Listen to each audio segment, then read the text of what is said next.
grown up around boats, and for as long as I can remember, I'd come home from school, race down the backyard to the boat, and be out pretty much every afternoon until sunset.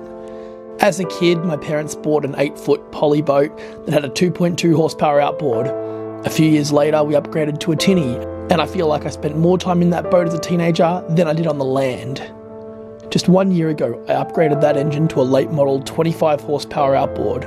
That tinny, that's now over 16 years old, took a new lease on life. And when I was sitting out in the bay one day on a solo fishing trip, I wondered about what my next boat might be.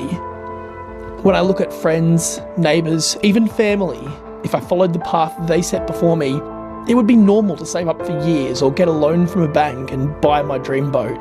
But all too often, we make these decisions based on what other people think. Why do we look to others for approval? This is our opportunity, our story. So I asked myself, what would my ideal boat look like?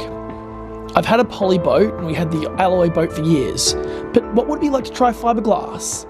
And what would it look like if I bought a boat 15 years older than I am? And how would it work if I took a classic and restored it my way? I might not have had the skills, but surely some YouTube tutorials and Googling and asking a few friends for a hand would get me through it. And what if instead of restoring it to original, I made it into the boat that I wanted to use, that works for me, not for everybody else?